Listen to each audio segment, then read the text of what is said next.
গোটা বাংলা জুড়ে 1200 কম বেশি ফুটবল টুর্নামেন্ট হয়, যেগুলি খেপ নামে পরিচিত। আর প্রায় সব ফুটবল টুর্নামেন্ট পুরুষদের। হাতে গোনা কয়েকটি রয়েছে, তার মধ্যে একটি সোনারপুরের অন্বেষণ কাপ। और ये धोनी की हुई जी गजब ग्रिप कैसे SRMB जैसे SRMB TMT बार की विन ग्रिप टेक्नोलॉजी सीमेंट के साथ बनाए मजबूत पकड़। Grip is important.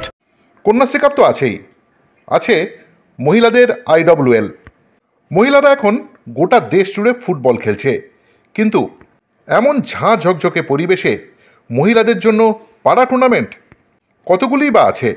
রাজপুর সাধারণ সম্মিলনী এবং ফিটনেস ফ্যাক্টর আয়োজিত অন্বেষণ কাপ 2025-এর এই অনুষ্ঠান ঘিরে জাঁকজমক ছিল দেখার মতো। উপস্থিত ছিলেন প্রাক্তন মোহনবাগান, বর্তমান মুম্বাই সিটি FC তারকা প্রবীর দাসও। আর এই মাঠ থেকে ইস্টবেঙ্গল মহিলা দলের জন্য ফুটবলার তুলে নিয়ে গেলেন অজিত ব্যানার্জি। সত্যি কথা বলতে অন্বেষণ কাপ দ্বিতীয়বার করছি, এটা আমাদের কাছে সত্যিই একটা স্বপ্নের মতো এবং অনেক দিন ধরে, প্রায় 3 মাস ধরে। এবং আমার সাপোর্টে যে দুজন ছিল তাদের কথা বলতেই হবে, আমারই মতো দেবার্ঘ এবং বিপ্লব। রাজপুর সাধারণ সম্মিলনী ক্লাব, এদেরকে ধন্যবাদ জানাই যে এরা ফুটবল খেলাকে কেন্দ্র করে একটা মেলার মতো সুন্দরভাবে পরিচালনা করছে এবং এই পরিচালনার জন্য সকলকে আবার ধন্যবাদ জানাই যে ফুটবল হচ্ছে এমন একটা খেলা, এটা টিম গেম, মানুষের সঙ্গে মানুষের মিলন ঘটায়। এটা সবাই জানেন আপনারা যে ইতিমধ্যেই এই মহিলা ফুটবল টুর্নামেন্ট সেটা নিয়ে সর্বত্র আলোচনা হচ্ছে ক্রীড়াপ্রেমী মানুষের কাছে। রাজপুর সম্মেলনী মাঠে গত বছরও হয়েছিল, তো তার ফাইনাল খেলার কিছুক্ষণের মধ্যেই হয়তো শুরু হবে, সকাল থেকে চলছে। তো আমি এর সাফল্য কামনা করছি এবং আশা করছি যে প্রতি বছরই এইভাবে সাফল্যের সাথে এই অন্বেষণ কাপ সংগঠিত হবে। অন্বেষণ কাপের এবছর দ্বিতীয়তম বছর। তো আমার মনে হয়, আমি এখানে এসেছিলাম, আইএফএ প্রেসিডেন্টও এসেছিল, আইএফের অনেক পদাধিকারীরা আসছে।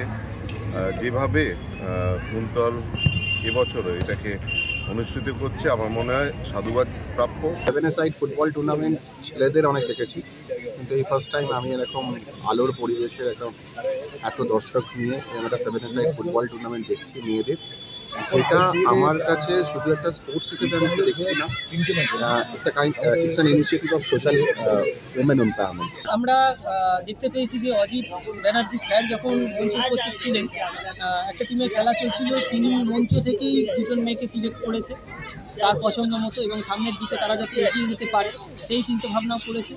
আমরা আমাদের উদ্দেশ্যে এগিয়ে যাচ্ছি। অন্বেষণ কাপ সত্যি প্রতিভার যে অন্বেষণ ঘটাচ্ছে, এটা আমাদের কাছে একটা অনেক বড় বিষয় এবং আগামী দিন আমরা এই কাজ চালিয়ে যেতে চাই। এবং বাংলার প্রতিটি প্রান্তের থেকে যেভাবে মহিলা ফুটবল দলগুলো ওখানে খেলতে আসে, তাতে যারা মহিলা ফুটবল নিয়ে কাজ করেন তারাও অনেক নতুন নতুন ভালো ফুটবলার খুঁজে পাবেন এবং আশা করা যায় যে এই মহিলা ফুটবলকে দেখে আগামী দিন আরও অন্যান্য ক্লাব বাংলার প্রান্তে মহিলা ফুটবল টুর্নামেন্ট করবার জন্য এগিয়ে আসবে। প্লাস হচ্ছে যে এই যে মেয়েদের ফুটবল, যেটা আমরা বারবার বলি যে পিছিয়ে যাচ্ছে, আমার মনে হয় বাংলায় এগিয়ে আসছে।